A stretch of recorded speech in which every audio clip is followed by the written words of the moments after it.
অনেক জায়গায় কোরআন হাদিসের আলোচনা আর এই জায়গায় বাধা দেওয়া এটা কোনো বৈধ বাবা মায়ের সন্তানের দ্বারা সম্ভব নয়। কি বাজে এই জায়গায়?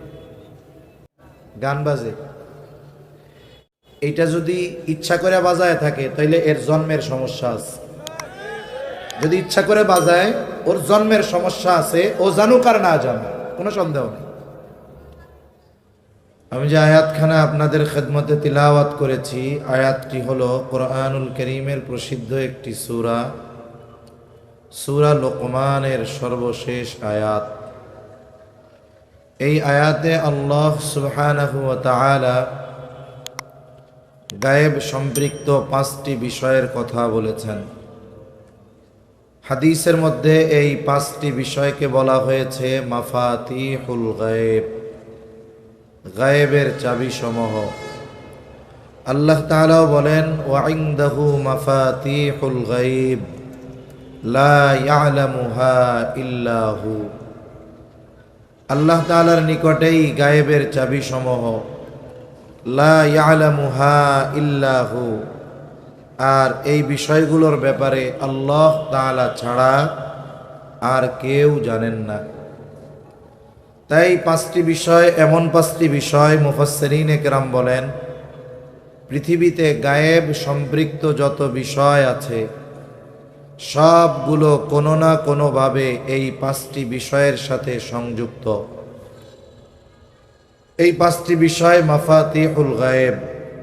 1 নম্বর বিষয়, আল্লাহ তাআলা বলেন ইন্নাল্লাহা ইনদাহু ইলমুস সাআহ।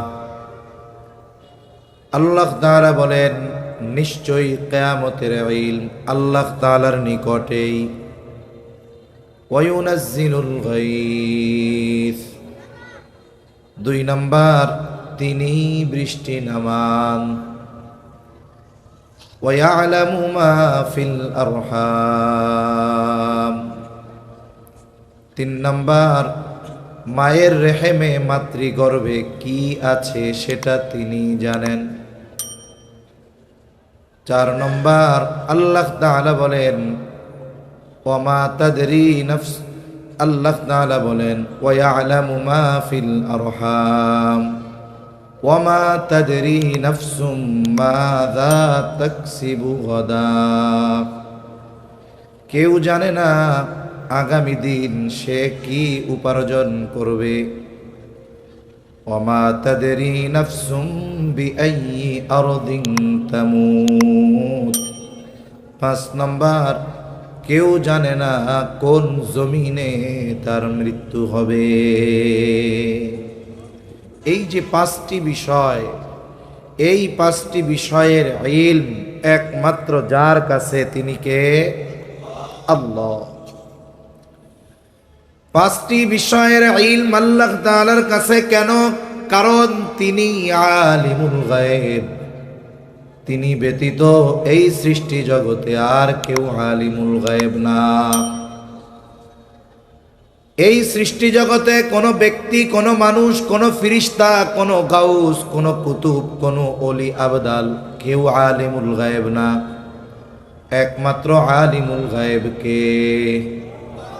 এই জন্য আল্লাহ তাআলার কাছেই এই বিষয়গুলোর ইলম। আর এই 5টি বিষয়ের মধ্যে প্রথম বিষয় হলো ইন্নাল্লাহা ইনদাহু ইলমুস সাআহ। নিশ্চয়ই কিয়ামত কখন হবে একমাত্র আল্লাহ তাআলা জানেন। কিয়ামত হবে এই ব্যাপারে কোনো সন্দেহ নাই। কিয়ামত হবে এর উপরে আমাদের ঈমান আছে, বিশ্বাস আছে। কিয়ামত এমন এক সত্য যার ব্যাপারে ওয়াদা করেছেন আল্লাহ, আর এই ওয়াদার সত্যায়ন করেছেন রাসূলগণ। তাহলে কিয়ামত হবে কোনো সন্দেহ নাই। তবে কোন সময় হবে এটা দুনিয়ার কারো জানা নাই। ওই সুনির্দিষ্ট সময় যিনি জানেন তিনি কে? আল্লাহই জানেন যে কিয়ামত কখন হবে। আমার আপনার নবীজিও জানেন না, ফিরিস্তা জিবরাইল আলাইহিস সালামও জানেন না। অথচ আমাদের দেশে কিছু মানুষ আছে, কিছু ভাই আছে, তারা নিজেদেরকে আশেকে রসুল দাবি করে। আশেকে রসুলের মূল সিম্বল, মূল আলামত হলো সুন্নাত। তার মধ্যে সুন্নাত নাই, সুন্নাতের কোনো খবর নাই। তিনি দাবি করেন আশেকে রসুল। নবীকে মোহাব্বতের দাবি করতে করতে একটা সময় তিনি বলেন, বা তারা বলে, আল্লাহ যেমন হাজির নাজির, নবীজিও তেমন হাজির নাজির। নাউজুবিল্লাহ বলেন। আল্লাহ যেমন আলিমুল গায়েব, নবীজিও তেমন আলিমুল গায়েব।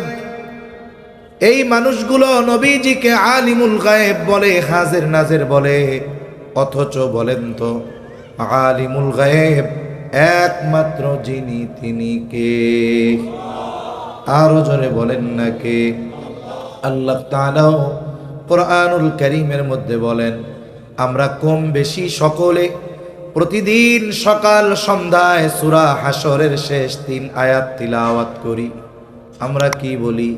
হুয়াল্লাহুল্লাযী লা ইলাহা ইল্লা হু আলিমুল গায়বি ওয়াশ শাহাদাতি হুয়ার রহমানুর রহিম।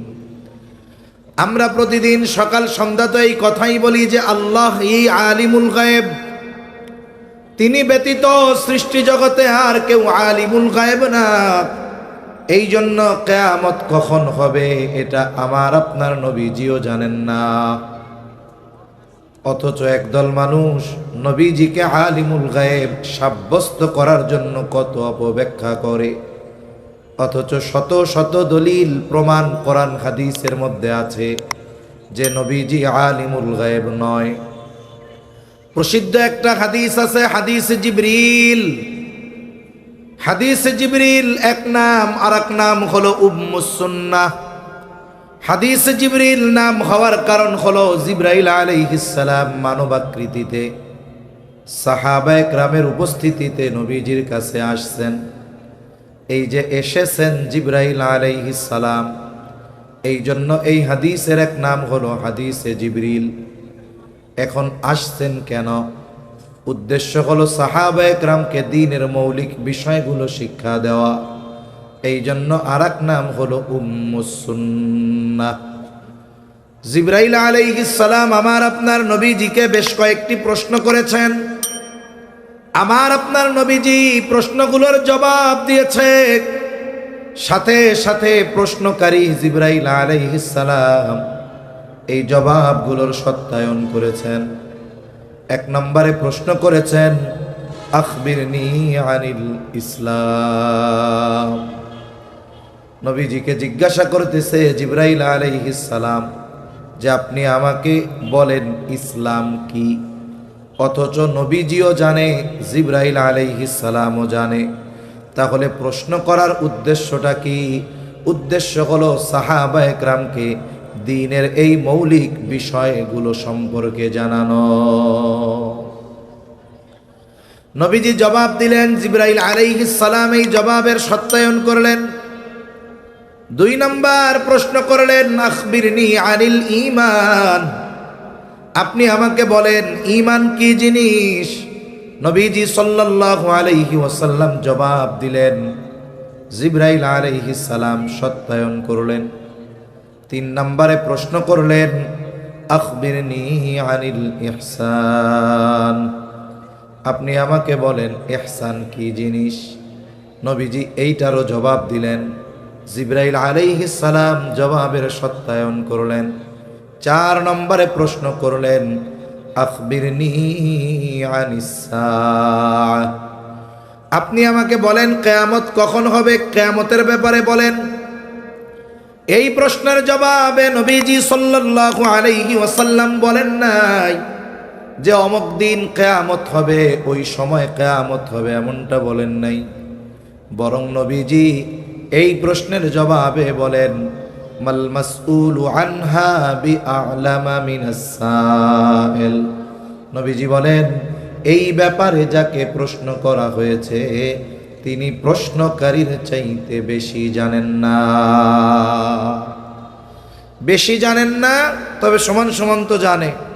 তাইলে দুইজনই এই বিষয়ে যেই জিনিসটা জানে সেটা হলো কিয়ামত কখন হবে এর সুনির্দিষ্ট সময় ওনরা দুইজন জানেন না, জানে কে? ফিরিস্তাদের সর্দার জিবরাইল আলাইহিস সালাম ওহির বাহক, তিনি জানেন না কিয়ামত কখন হবে। আমার আপনার নবী, নবীদেরও নবী, ওহির বাহক, ওহির ধারক, তিনিও জানেন না কিয়ামত কখন হবে। তবে নবীজি সাল্লাল্লাহু আলাইহি ওয়াসাল্লাম অনেক আলামতের কথা আমাদেরকে জানায় দিয়েছেন, যাতে উম্মত ওই আলামতগুলো যখন পরিলক্ষিত হয় সে যেন নিজেকে প্রস্তুত করতে পারে। আমি আপনাদের খেদমতে একটা হাদিসও পাঠ করেছি। নবীজি সাল্লাল্লাহু আলাইহি ওয়াসাল্লাম এই হাদিসের মধ্যে 6টি বিষয়ের কথা উল্লেখ করে বলেন, এই 6টা বিষয় যতক্ষণ সংগঠিত না হবে ততক্ষণ পর্যন্ত কিয়ামত সংগঠিত হবে না। কয়টা বিষয়? 6টা বিষয়। অনেক লম্বা কথা হবে না, কারণ হযরত চলে আসছে মনে হয়। অনেক লম্বা কথা হবে না, একেবারে অতি অল্প সময়, বেশি কষ্ট দিব না আপনাদের।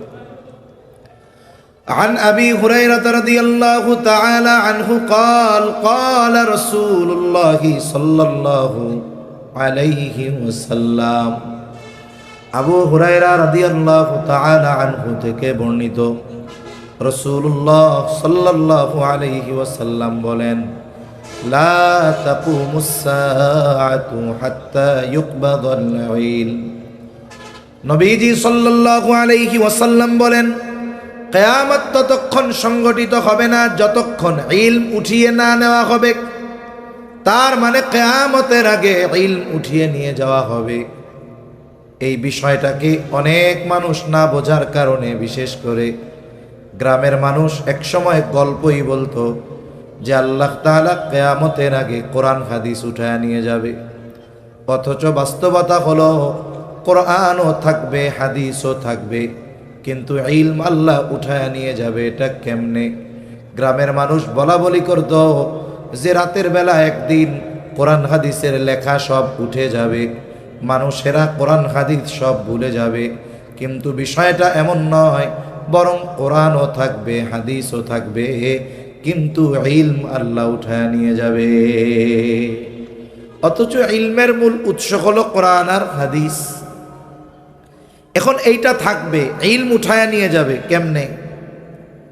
قال رسول الله صلى الله عليه وسلم إن الله لا يقبض العلم انتزاعا ينتزعه من العباد। রাসূলুল্লাহ সাল্লাল্লাহু আলাইহি ওয়াসাল্লাম বলেন, আল্লাহ তাআলা তার বান্দার অন্তর থেকে একত্রে ইলম উঠায় নেবেন না। এমনটা হবে না গোটা পৃথিবীর সব হাফেজরা এক রাত্রিতে কোরআন ভুলে যাবে। এমনটা হবে না কোরআন হাদিসের লেখা সব এক রাত্রিতে মুছে যাবে, উঠে যাবে। এমন হবে না মুফতি সাহেবরা সব মাসলা মাসাইল এক রাত্রিতেই ভুলে যাবে। এমনটাও হবে না মুহাদ্দিস সাহেবরা হাদিস সব ভুলে যাবে। তাহলে আল্লাহ ইলম কিভাবে উঠায় নেবেন? নবীজি বলেন, ওয়ালাকিন ইয়াকবিদুল ইলমা বিকবদিল উলামা। বরং আল্লাহ তাআলা আলেমদেরকে উঠিয়ে নেওয়ার মাধ্যমে ইলম উঠায় নিয়ে যাবে। কোরআন হাদিস থাকবে, বরং সময়ের সাথে সাথে লেখা, ছাপা, বাইন্ডিং, প্রিন্টিং এটা আরো চকচকা ঝকঝকা মজবুত হবে। এখন তো এমনও কোরআন শরীফ পাওয়া যায় কালার কোডেড কোরআন, আবার এমনও কোরআন পাওয়া যায় যেই কোরআন শরীফের পাতা ওয়াটারপ্রুফ, পানিতে ভিজলে কিচ্ছু হবে না। কোরআন পড়া এখন সহজ।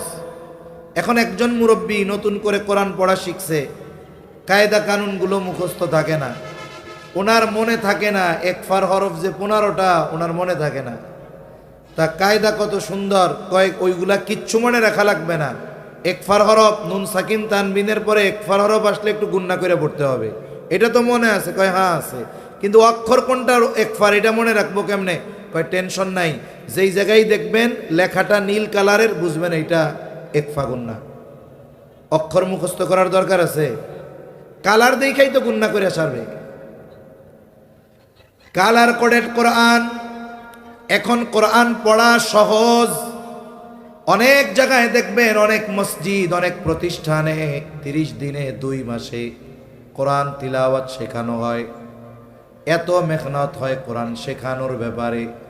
এরপরেও বলেন তো 30-40 বছর আগে মানুষ যেই পরিমাণ কোরআন তিলাওয়াত করত, এখন সহজ হওয়ার পরেও, তিলাওয়াতের এত ব্যবস্থা থাকার পরেও আগের মতো কোরআন তিলাওয়াত আছে নাকি?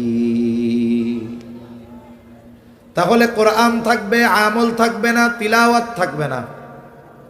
এমন কি অবস্থা? এমন কোরআনের প্রতি আজমত মোহাব্বত সময়ের সাথে সাথে কমতেছে। অনেক মসজিদগুলো আছে পাকা, দেখতে সুন্দর, এসি লাগানো, একেবারে ফ্লোরে ফ্লোরে মার্বেল দেওয়া, কত সুন্দর ডেকোরেশন, ঝাড়বাতি দেওয়া। এই যে মসজিদের মধ্যে অনেক দামি দামি আসবাব, এই জন্য নামাজের 15 মিনিট আগে মসজিদ খোলে, 15 মিনিট পর মুসল্লি থাকলে দাবড়াইয়া বের করে দেয়। দেয় না মসজিদগুলো? 10-15 মিনিট আগে খুলবে, নামাজ শেষ, এর 10 মিনিট পরে বন্ধ করে দিবে। তার মানে মসজিদের মধ্যে মুসল্লিদের সময় কাটানোর, ইবাদত করার সুযোগ নাই। যার ফলশ্রুতিতে অনেক মসজিদের অবস্থা এরকম, মসজিদ পাকা, মসজিদের তাকের মধ্যে কোরআন রাখা, কিন্তু মুসল্লিদেরকে তো ঢুকতে আর বাইর করতে দ্বিধাদ্বন্দ্বের মধ্যে পড়ে না। 10 মিনিট আগে খুলবে, 10 মিনিট পরে বের করে দিবে। এখন ওই কোরআনগুলো তাকে আছে না, পড়তে পড়তে পড়তে পড়তে ময়লা পড়ছে, ধুলাবালি জমছে, ওই জায়গায় মাকড়সায় বাসা বানাইছে, কোরআনের উপরে টিকটিকি আর তেলা পোকা পায়খানাও করে রাখছে। আহা, মসজিদ এত সুন্দর, কিন্তু মসজিদের মধ্যে ওই কোরআন সবচাইতে অবহেলিত, সবচাইতে খারাপ অবস্থায় আছে ওই কোরআন। তাহলে মূল কথা হলো কোরআনও থাকবে, হাদিসও থাকবে। ইলম আল্লাহ কিভাবে উঠায় নিবে? বলে আলেমদের উঠিয়ে নেওয়ার মাধ্যমে।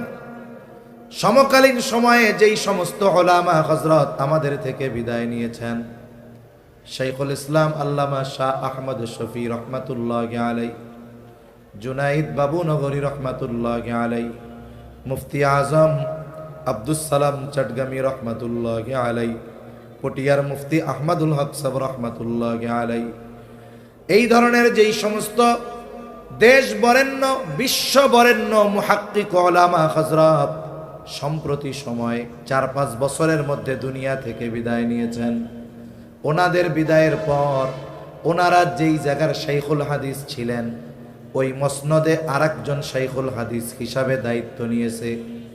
যিনি প্রধান মুফতি ছিলেন, তার জায়গায় আরেকজন প্রধান মুফতি হয়েছে।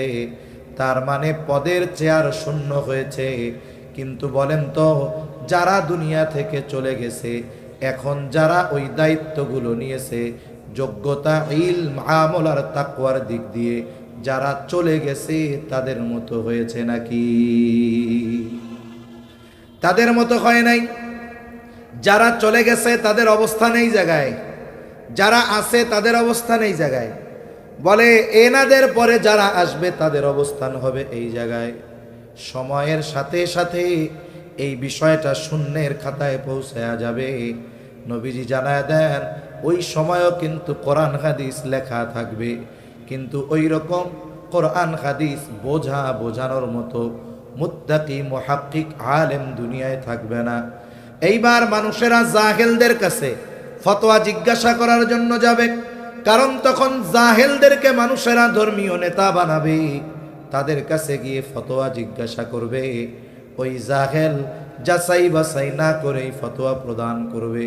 নবীজি জানায় দেন, ফতোয়া প্রদানকারী আর জিজ্ঞাসাকারী উভয়ে পথভ্রষ্ট হবে।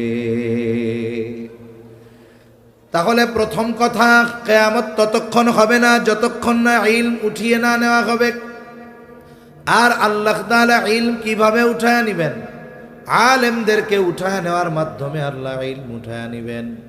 এই জন্য আমাদের করণীয় কাজ, 1 নাম্বার, যারা দুনিয়া থেকে চলে গেছে উলামায়ে কেরাম তাদের জন্য দোয়া করা, যারা দুনিয়ায় আছে তাদের জন্য আল্লাহর কাছে নেক হায়াত কামনা করে দোয়া করা, সাথে সাথে আলেম তৈরির কারখানা, ফ্যাক্টরি, এই মাদ্রাসাগুলোর প্রতি সর্বোচ্চ সহমর্মিতা প্রদর্শন করা। এমনটা যেন আমাদের মাধ্যমে না হয় যে আমরা জাগতিক কারণে, রাজনৈতিক কারণে, আমার দলের না হওয়ার কারণে উলামায়ে কেরাম, মাদ্রাসা, কোরআন হাদিস এইগুলারে যেন আমরা দুশ্মন না বানাই। এই কাজ করেন না, তাহলে ধ্বংস হয়ে যেতে হবে। উলামায়ে কেরামের ব্যাপারে আমরা যেন শত্রুতা, বিদ্বেষ লালন না করি, তাহলে সব শেষ হয়ে যাবে। এজন্য সাবধান। আমরা যাই মনে করি না কেন, এই যে দুনিয়া, কিয়ামত আমাদের থেকে দূরে থাকার অন্যতম কারণ এই উলামায়ে কেরাম। কেননা তাদের মাধ্যমে আল্লাহ তাআলা ইলমের হেফাজত করেন। ইলম যখন উঠায় নিবেন তখন কিয়ামত দ্রুততার সাথে কাছে চলে আসবে। 2 নম্বর, নবীজি সাল্লাল্লাহু আলাইহি ওয়াসাল্লাম বলেন, ওয়া তাকসুরাজ জালাজিলু, কিয়ামত ততক্ষণ হবে না যতক্ষণ না জালজালা, ভূমিকম্প না বাড়বে। ভূতত্ত্ববিদ যারা, তারা বলে সময়ের সাথে সাথে ভূমিকম্প বাড়তেছে, আর এই ভূমিকম্প বাড়ার মাত্রা সামনে আরো বেশি। মনিটরের আওয়াজ দেন, কোথায় মাইকলা কই? এই মনিটরের আওয়াজ ফুল ছাড়েন, ফুল মনিটরের আওয়াজ ছাড়েন। তাহলে কিয়ামতের আগে জলজলা, ভূমিকম্প বাড়বে। ভূতত্ত্ববিদরা বলে ভূমিকম্প সম্প্রতি সময়ে বাড়তেছে, ভবিষ্যতে আরো বড় বড় ভূমিকম্প হওয়ার সম্ভাবনা বেশি।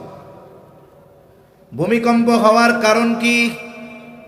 ভূতত্ত্ববিদরা বলে টেকটনিক প্লেটের নড়াচড়ার কারণে ভূমিকম্প হয়। এখন আমি যদি প্রশ্ন করি টেকটনিক প্লেট নড়াচড়া করে কেন, দেখবেন ওরা এক একজন এক এক ধরনের জবাব দিবে। তা এই টেকটনিক প্লেট তথা আমরা যেই ভূখণ্ডে বসবাস করি পৃথিবীর উপরিভাগে, এটা একসাথে সংযুক্ত নয়, খণ্ডে খণ্ডে বিভক্ত। এক একটা খণ্ডকে এক একটা প্লেট বলে। আমরা আছি ইন্ডিয়ান প্লেটে, আমাদের পাশে আছে ইউরোশিয়া প্লেট, আর এক পাশে আছে বার্মা প্লেট। এখন এই এক একটা খণ্ড বা প্লেট নড়াচড়া করে, এই জন্য ভূমিকম্প হয়। তা আমরা যদি জিজ্ঞাসা করি কেন নড়ে, হয়তো তারা এক একজন এক একটা জবাব দিবে। কিন্তু এই ভূমিকম্প হওয়ার মূল কারণ কি, এটার জবাব আল্লাহ তাআলা দিয়ে দিয়েছে। আল্লাহ রাব্বুল আলামিন বলেন, যাহারাল ফাসাদু ফিল বাররি ওয়াল বাহরি বিমা কাসাবাত আইদিন নাস। আল্লাহ তাআলা বলেন, পানিতে, স্থলে যত ধরনের বিপর্যয় সংঘটিত হয় সব মানুষের হাতের কামাই। তার মানে জলে বা স্থলে, পানিতে বা শুকনায় যত ধরনের বিপর্যয় হয়, স্থলের বিপর্যয় কি? স্থলের বিপর্যয় ভূমিকম্প, ভূমিধস, অতিবৃষ্টি, অনাবৃষ্টি, অতি খরা। পানির মুসিবত কি? বলে সিডর, আয়লা, লাইলা, জলোচ্ছ্বাস, সুনামি। এই সব কিছু হওয়ার কারণ কি? এটা কারণ হলো এগুলো আমাদের হাতের কামাই, তথা এগুলো সংগঠিত হওয়ার প্রথম ও প্রধান কারণ হলো আমাদের পাপ। পাপের কারণে এইগুলো হয়। তবে আল্লাহ তাআলা যতটুকু শাস্তি আমাদের দেন এটা পরিপূর্ণ পাপের শাস্তি নয়। আল্লাহ তাআলা বলেন, লিউযীকাহুম বা'দাল্লাযী আমিলু, আমাদেরকে অতি সামান্য পাপের স্বাদ আল্লাহ তাআলা আস্বাদন করান। সামান্য আল্লাহ তাআলা দেন। যেই পরিমাণ পাপ আমরা করি, আল্লাহ তাআলা যদি পূর্ণ পাপের শাস্তি দিতেন তাহলে এই দুনিয়ায় বেঁচে থাকা সম্ভব ছিল না। যা দেন, যা ঘটে, এটা অতি সামান্য পাপের প্রতিদান। তাতেই অবস্থা কি হয়? আমাদের বাংলাদেশে ওই নভেম্বর মাসের শেষের দিকে শুক্রবার 5.7 মাত্রার ভূমিকম্প হলো। মোটামুটি যারা বিল্ডিং এর মধ্যে ছিল এরা মনে করছে আজকেই মনে হয় কিয়ামত। শহরের মানুষরা সব চিৎকার দিতে দিতে ঘর থেকে বের হয়ে আসছে, অথচ যেই ঘরকে তারা তাদের নিরাপদের জায়গা মনে করত, ওই ঘর থেকে বের হয়ে রাস্তায় চলে আসছে, সবাই ডাকতেছে আল্লাহ আল্লাহ বাঁচাও বাঁচাও। অবস্থাটা কি চিন্তা করেন। আল্লাহ তাআলা এই যে পাপের শাস্তি আস্বাদন করান, এর কারণ উদ্দেশ্য কি? এই শাস্তির কারণ হলো পাপ। উদ্দেশ্য কি? ওস্তাদ ছাত্রকে অপরাধের কারণে শাস্তি দেয়, শাস্তি দেয় না? শাস্তি দেওয়ার উদ্দেশ্য কি? মেরে ফেলা না। শাস্তি দেওয়ার উদ্দেশ্য হলো ওই অপরাধ যেন আর না করে, ওই অপরাধ থেকে সে যেন ফিরে আসে। বাবা অনেক সময় সন্তানকে অপরাধের কারণে শাস্তি দেয়, উদ্দেশ্য মেরে ফেলা নয়, উদ্দেশ্য হলো ওই অপরাধ থেকে যেন সে ফিরে আসে। শাস্তি দেওয়ার পর ছাত্র কিংবা সন্তান অপরাধ যদি ত্যাগ না করে কয়েকদিন পরে আবার অপরাধ করে, বলেন তো শাস্তির মাত্রা আগের চাইতে এইবার বেশি হবে নাকি কম হবে? আগের বার যদি 5টা দিয়া থাকে এইবার দিবে 10টা। এই তোরে আগের বার 5 বার পিটাইছি এই অপরাধের জন্য, তোর শিক্ষা হয় নাই, তুই আবার এই অপরাধ করছস। অপরাধ এক, কিন্তু শাস্তি এবার দিব। তাহলে সন্তানকে পিতা শাস্তি দেয়, ছাত্রকে ওস্তাদ শাস্তি দেয়, উদ্দেশ্য হলো যেন অপরাধ না করে, অপরাধ থেকে যেন ফিরে আসে। আল্লাহ তাআলাও বলেন লাআল্লাহুম ইয়ারজিউন। এই যে শাস্তি জলে স্থলে আল্লাহ দেন, ভূমিকম্প দেন, ভূমিধস দেন, এগুলো দেওয়ার উদ্দেশ্য হলো লাআল্লাহুম ইয়ারজিউন। যেই পাপের কারণে শাস্তি দেওয়া হলো ওই পাপ থেকে যেন তারা ফিরে আসে। মোটামুটি আমরা সাভারে যারা ছিলেন তারাও টের পাইছেন না ভূমিকম্প? এখন এই ভূমিকম্প আল্লাহ কেন দিছে? যেন পাপ থেকে আমরা ফিরি, নেকের কাজ যেন বেশি করি। তাহলে এই ভূমিকম্পের পরে আমাদের মসজিদগুলা ফজরের নামাজে আগে যেই জায়গায় 5 কাতার হইতো এখন 15 কাতার হয়। 15 কাতার হয় না? আরো কমছে না? তাহলে মনে হয় এলাকার 4 দোকানের আড্ডাবাজি এখন আর নাই। চায়ের দোকানের টেলিভিশন গুলায় এখন আর নাচ গান চলে না, শুধু কোরআন হাদিস আর ওয়াজ চলে। হ্যাঁ, ও তাইলে মনে হয় এলাকায় আর কেউ সুদ খায় না, তাইলে মনে হয় আর ঘুষ টুস চলে না এখন। তার মানে কি হলো? আপনারাই বলছেন একই অপরাধে যেই শাস্তি দেওয়া হয়, ওই অপরাধ যদি ত্যাগ না করা হয় পরের শাস্তি আরো কঠোর হয়। তাহলে আমাদের পাপের কারণে শাস্তি হইল 5.7 মাত্রার ভূমিকম্প। যেহেতু আমাদের অবস্থা ওই লোহার মতো, কামার যখন লোহাকে পিটায় লোহার একটা আওয়াজ হয়, যেই সেই কামার যখন লোহাকে পিটায় লোহা কেমন যেন বলে, কামার আমারে তুমি যতই পিটাও, পিটাইয়া আমাকে তুমি দা বানাতে পারবা, কুড়াল বানাতে পারবা, শাবল বানাতে পারবা, কিন্তু আমাকে পিটাইয়া তুমি স্বর্ণরূপা বানাইতে পারবা না। আমি যেই সেই লোহাই থেকে যাব। আমাদের অবস্থাও ওই রকম যে ভূমিকম্প 5.7 মাত্রার হইছে, এরপরেও আমরা মসজিদমুখী হই নাই, এরপরেও আমরা হারাম থেকে বাঁচি নাই, সুদ ঘুষ ছাড়ি নাই, দ্বীনের পথে আসি নাই, পাপের পথ পরিহার করি নাই। তাইলে 5.7 গেছে, সামনে অপেক্ষায় থাকতে হবে যে ওইটা হবে 7.5। আর আমাদের দেশের মানুষ তো বলতেছে যে যদি 7 পয়েন্টের উপরে ভূমিকম্প বাংলাদেশে হয় তাইলে ঢাকাতে উদ্ধার অভিযান চলবে না, ওইটারে পরিত্যক্ত ঘোষণা করা হবে। তাহলে পাপ ছাড়ার দরকার আছে তো। আল্লাহ আমাদের পাপ মুক্ত জীবন গঠনের তৌফিক দান করেন।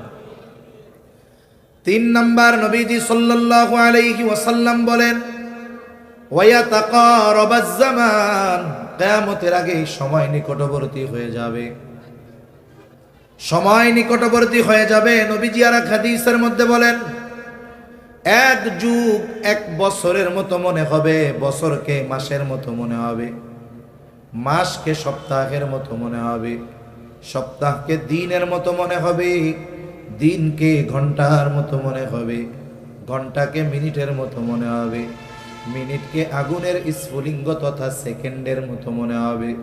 মুহাদ্দিসিনে কেরাম বলেন এর দ্বারা উদ্দেশ্য হলো সময় থেকে বরকত উঠে যাবে। যেই জিনিসে বরকত নাই এটা অনেক বেশি হইলেও ওইটার দ্বারা উপকার লাভ করা যায় না, আর যেই জিনিস পরিমাণে কম কিন্তু বরকত আছে, বরকত ওইটা অল্প হলেও ওইটা দিয়া বেশি উপকার লাভ করা যায়। সময় বরকতহীন হয় পাপের কাজের কারণে, অহেতুক কাজের কারণে, গুনার কাজের কারণে সময় থেকে বরকত চলে যায়। আর যদি কোনো ব্যক্তি নেকের কাজ করে, ভালো কাজ করে, বলে সময়টা আল্লাহ তাআলা বরকতময় করে দেয়। আর সময় যদি বরকতময় হয়, অল্প সময়ে মানুষ অনেক কাজ করতে পারে। সময় কেমনে বরকতময় হয়? দেখবেন কেউ যদি কোরআন তিলাওয়াতে বসে 2-3-5 মিনিট পর আর ভাল লাগে না, মনে হয় 3 ঘন্টা ধরে কোরআন পড়তেছে। কিন্তু চায়ের দোকানে 3 ঘন্টা আড্ডা দিলে মনে হয় মাত্র 10 মিনিট বসছি, তাই না? চার দোকানে আড্ডার সময়, মোবাইলের সময়, ফেসবুকের সময়, ইউটিউবের সময় মুহূর্তের ভিতরে চলে যায়। কিন্তু কোরআন তিলাওয়াত করতে গেলে কষ্ট হয়, নামাজে কেরাত একটু লম্বা হলে কষ্ট হয়, যদি খতম তারাবিতে অন্য মসজিদের চাইতে 2 মিনিট বেশি লাগে, কষ্ট হয়ে যায়। অথচ আমি আপনি যখন অহেতুক অনর্থক কাজে সময় ব্যয় করি, ঘন্টার পর ঘন্টা খেলাধুলা দেখে চলে যায়, খেলাধুলা করে চলে যায়, মোবাইল টিপে চলে যায়, অথচ আমার আপনার একটু পরিমাণ কষ্ট হয় না। সময় এক নেয়ামত, এটা কত বড় নেয়ামত, যার থাকে সে বুঝে না, কিন্তু যখন সে বুঝে এটার দাম তখন করার কিছু থাকে না। আল্লাহ রাব্বুল আলামিন জানায় দেন মানুষ মারা যাবার পরে কথা বলে, নবীজি বলেছেন, তবে দুনিয়ার মানুষ ওই মাইয়েতের কথা শুনতে পায় না, যদি শুনতে পাইতো ভয়ে দাফন কাফন বাদ দিয়ে দিত। কিছু মানুষ তো দুনিয়ার হায়াতে ভালো কাজ করে নাই, দান সাদাকা করে নাই, ওই মানুষগুলো মারা যাবার পর আল্লাহ তাআলার কাছে ফরিয়াদ করে বলে, ফায়াকুলা রাব্বি লাউলা আখরতানি ইলা আজালিন করিব ফাআসাদ্দাক ওয়া আকুম মিনাস সালিহিন। ও রব, যদি আবার একটু দুনিয়ায় যাওয়ার অবকাশ দিতেন, যদি একটু অবকাশ দিতেন, মানে আবার যদি দুনিয়ায় একটু যাওয়ার সুযোগ দিতেন, ফাআসাদ্দাক, ওই হায়াতে সম্পদ ছিল সাদকা করতে পারি নাই, এইবার যদি একটু দুনিয়ায় যাইতে দিতেন আমি সাদকা করতাম, ওয়া আকুম মিনাস সালিহিন, আমি সৎ কর্মশীলদের অন্তর্ভুক্ত হয়ে যাইতাম। তার মানে এইবার যদি যাইতে দেন সাদকা করব, সাথে সাথে নেক আমল করব, আর ওই নেককারদের অন্তর্ভুক্ত হয়ে যাইব। বলেন তো, যত আবেগ নিয়ে আল্লাহ তাআলার কাছে ফরিয়াদ করা হোক না কেন, ওই ফরিয়াদকারীকে একটা সেকেন্ডের জন্য আল্লাহ পুনরায় দুনিয়ায় আসার সুযোগ দিবে নাকি? আল্লাহ তাআলা ওই সুযোগ আর দিবে না। অথচ ওই হায়াত এখন আমাদের আছে না নাই? জোরে কন্যা, আছে না নাই? ওই হায়াত আমাদের আছে, কিন্তু আমরা হায়াত আছে কদর বুঝতেছি না, মূল্য বুঝতেছি না। মুফাসসিরিনে কেরাম বলেন যে মরার পরে মানুষ আল্লাহর কাছে বলবে আবার একটু দুনিয়ায় যাইতে দেন, আমি সাদকা করব, নেক কাজ করব। তা নেক কাজ শুধু বললেই তো হইতো, তা সাদকা বলা উদ্দেশ্য কি? বলে মৃত ব্যক্তির জন্য সবচাইতে বেশি কাজে লাগে যেই জিনিসটা, সেটা হলো সাদকা। আর সেটা যদি হয় সাদকায়ে জারিয়া। অনেক সময় আমরা কি চিন্তা করি জানেন, আমি বাইসা থাকতে শুধু টাকা ইনকাম করব, আমি মরার পরে আমার পোলা পায় না আমার নামে সদকায়ে জারিয়া করবে। এই চিন্তা যারা করে এরা হলো বোকা। উচিত কি? উচিত হলো আমি দুনিয়ায় বেঁচে থাকতেই এমন কিছু সাদকা করা, এমন জায়গায় সাদকা করা এমন কিছু সদকা করা যেটা আমি মৃত্যুর পরে আমার যেন আমার ওয়ারিসদের প্রতি মুখাপেক্ষী না থাকতে হয়, যে আমার সন্তান আমার জন্য দান করবে একটু সওয়াব পামু, দরকার নাই, ওইটা পরের হিসাব। আগে নিজের পথ মাপতে হবে। ওই মৃত ব্যক্তি সবচাইতে বেশি উপলব্ধি করতে পারে যে সদকার ফজিলত কত বেশি। এইটা তাজা মানুষ বোঝে না।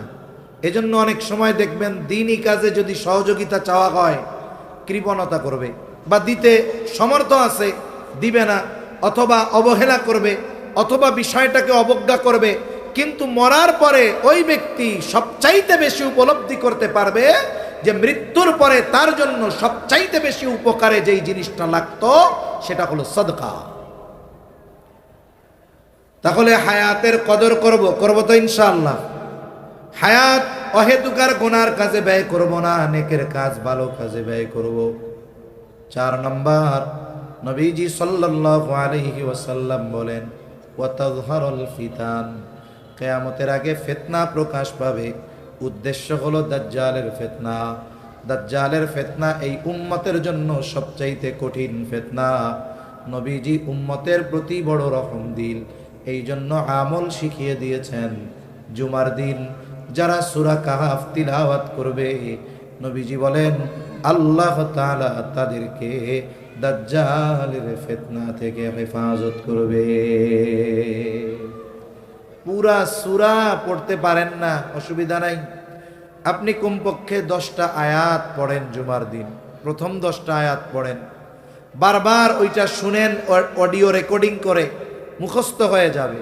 তাও যদি পড়তে না পারেন, জুমার দিন আপনার মসজিদের ইমাম সাহেবকে গিয়া বলেন হুজুর আমাদেরকে একটু সূরা কাহফের 10টা আয়াত তিলাওয়াত করে শোনান। ইমাম সাহেবের বেতন আমরা বাড়াই আর না বাড়াই, যদি বলি উনি স্বতঃস্ফূর্তভাবে আমাদেরকে এটা তিলাওয়াত করে শোনাবে, এইটা বলবে না যে দেখেন বেতন বাড়ান না কেন, সূরা কাহফের 10 আয়াত শোনাইতে পারবো না। এটা ইমাম সাহেব বলবে না।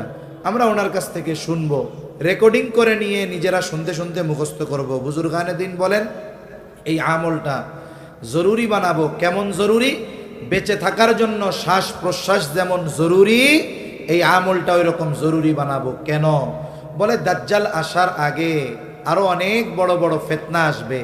দাজ্জালের আগমন, তার আগমনকে প্রস্তুত করার জন্য, আগমনের ক্ষেত্রকে তৈরি করার জন্য অনেক ফিতনা আসবে। এই আমলকারীরা ওই সময়টাতেও দাজ্জাল আগমনের আগে যেই ফিতনাগুলো আসবে, সূরা কাহফের আমলের বদৌলতে আল্লাহ তাআলা ওই ফিতনাগুলো থেকেও তাদের হেফাজত করবে। সুবহানাল্লাহ। 5 নম্বর, ওয়াতাকসুরুল হারাজ, কিয়ামতের আগে হারজ বাড়বে। সাহাবা একরাম জিজ্ঞাসা করলেন ইয়া রাসূলুল্লাহ, আমরা তো প্রতি বছর যুদ্ধের ময়দানে হাজার হাজার মুশরিকদের হত্যা করি, এটাও কি হারজ? নবীজি বলেন না না, হারজ কি? নবীজি পরিচয় দেন যে প্রতিবেশী প্রতিবেশীকে হত্যা করবে, চাচা ভাতিজাকে হত্যা করবে, এটা হলো পারস্পরিক হত্যাকাণ্ড। তার মানে এই হত্যা মুসলিম কর্তৃক কাফেরদের সাথে, কাফের কর্তৃক মুসলমানদের সাথে সংগঠিত হবে এমন নয়, বরং এই হত্যাকাণ্ড হবে মুসলমান মুসলমানকে হত্যা করবে। এই দুনিয়ায় যদি দৈনিক কাফেররা 100 মুসলমান হত্যা করে, বিপরীতে যদি হিসাব করা হয় দেখা যাবে দৈনিক পৃথিবীতে মুসলমানের হাতে মুসলমান হত্যা হয় 1000-এর উপর। ব্যক্তিগত কারণে হত্যা, পারিবারিক কারণে হত্যা, সামাজিক কারণে হত্যা, রাজনৈতিক কারণে হত্যা, প্রভাব প্রতিপত্তি বিস্তারকে কেন্দ্র করে হত্যা। এমনকি আমাদের দেশে দোকানদার 2 টাকা বাকি পাইতো চাইছে কেন, এই কারণে হত্যা আছে না নাই? এত পরিমাণ হত্যা বেড়েছে, যাকে হত্যা করা হয় সে জানে না কেন আমাকে হত্যা করা হলো, আর যারা হত্যা করে তারাও জানে না কেন হত্যা করলাম। নবীজি সাল্লাল্লাহু আলাইহি ওয়াসাল্লাম বলেন সিবাবুল মুমিনি ফুসুকুন ওয়া কিতালুহু কুফর। নবীজি বলেন মুমিনকে গালি দেওয়া ফাসিকি, হত্যা করা কুফরি। হত্যা বহুদূর, গালি দেওয়া বহুদূর। আমি তো এমন মুসলমান হব যে আমার জবান দিয়ে আমি অন্যায়ভাবে আর এক মুসলমান ভাইকে কথার দ্বারাও কষ্ট দিব না। নবীজি সাল্লাল্লাহু আলাইহি ওয়াসাল্লাম বলেন আল মুসলিমু মান সালিমাল মুসলিমুনা মিন লিসানিহি ওয়া ইয়াদিহি। নবীজি বলেন প্রকৃত মুসলমান হলো সে যার জবান আর হাতের অনিষ্ট থেকে অপর মুসলমান থাকে নিরাপদ। কি বাজে এই জায়গায়? হ্যাঁ, গান বাজে। এটা যদি ইচ্ছা করে বাজায় থাকে তাইলে এর জন্মের সমস্যা আছে। যদি ইচ্ছা করে বাজায় ওর জন্মের সমস্যা আছে, ও জানুক আর না জানুক কোনো সন্দেহ নেই। কারণ এক জায়গায় কোরআন হাদিসের আলোচনা আর এই জায়গায় বাধা দেওয়া, এটা কোনো বৈধ বাবা মায়ের সন্তানের দ্বারা সম্ভব নয়, এটা মনে রাখতে হবে। তা আসেন কথার শেষের দিকে যায়। আর কিছু তো বলার নাই, বলার আছে আর কিছু? আমাকে মারামারির দরকার আছে? এগুলো তো কোরআন হাদিস দিয়ে প্রমাণিত বিষয়, এটার বলার কোনো অবকাশ নাই। যারা করে এগুলো তারা ওই ধরনের। তো সম্মানিত উপস্থিতি, 6 নম্বর নবীজি সাল্লাল্লাহু আলাইহি ওয়াসাল্লাম বলেন, হাত্তা ইয়াকসুরা ফীকুমুল মালু ফায়াফিদু। নবীজি সাল্লাল্লাহু আলাইহি ওয়াসাল্লাম বলেন, কিয়ামত ততক্ষণ হবে না যতক্ষণ না মানুষের মাল সম্পদ উপচিয়ে না পড়বে। সর্বশেষ বিষয়, এটা কখন হবে? মুহাদ্দিসিনে কেরাম বলেন এটা হবে ঈসা আলাইহিস সালামের পুনরাগমনের পর। ওনার মূল আগমন হয়ে গেছে, ওনার হায়াতের কিছু অংশ বাকি থাকতে আল্লাহ ওনাকে উঠিয়ে নিয়ে গিয়েছেন। আবার আল্লাহ তাআলা ওনাকে পাঠাবেন, উনি দুনিয়ায় আসবেন, দাজ্জালকে হত্যা করবেন। ওনার উপরে এক কিতাব নাজিল হয়েছে ইনজিল, উনি ওইটার দাওয়াত দিবেন না, উনি খ্রিস্ট ধর্মের দাওয়াত দিবেন না, উনি দাওয়াত দিবেন কোরআনের, উনি দাওয়াত দিবেন ইসলামের।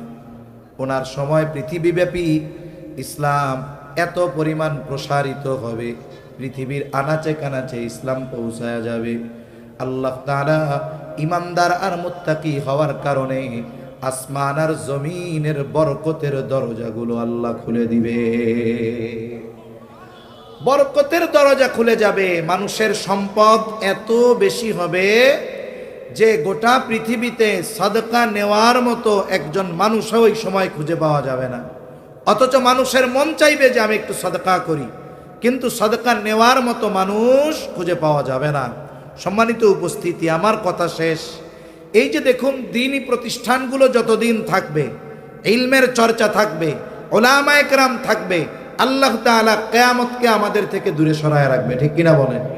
এজন্য এই মাদ্রাসাগুলো, দ্বীনি প্রতিষ্ঠানগুলো, এগুলো পরিচালনার দায়িত্ব, এগুলোর প্রয়োজন মেটানোর ব্যবস্থা আপনারাই করেন, আমাদেরই করতে হবে, এছাড়া উপায় নাই। করতে হবে কি হবে না? কিসের মাধ্যমে? সাদকার মাধ্যমে। বলে সাদকা যে করলাম, দান যে করলাম, এর কি দাম বুঝতে পারতেছে মরা মানুষ যে সাদকার কি দাম। ওই আফসোস করে ওই সময় বলবে, আবার যদি একটু দুনিয়ায় যাইতে পারতাম সাদকা করতাম। এখন তো আমরা দুনিয়ায় আছি, অনেকের সামর্থ্য আছে, একটা সময় মানুষের সামর্থ্য থাকবে কিন্তু নেওয়ার মতো মানুষ থাকবে না, মন চাইবে সাদকা করার মতো। আর মৃত্যুর পরে মানুষের জন্য সবচাইতে উপকৃত যেই বিষয়গুলোর দ্বারা মানুষ হয়, এর মধ্যে অন্যতম হলো সাদকা। এখন আপনাদের কাছে একটু অনুরোধ, অনুযোগ, যে এই যে দ্বীনি প্রতিষ্ঠান, এই দ্বীনি প্রতিষ্ঠানের জন্য আপনাদের সহযোগিতা দরকার। দোয়ার দ্বারা করবেন, যার আল্লাহ তাআলা অর্থ দিয়েছে, সামর্থ্য আছে, সে অর্থের দ্বারা করবে।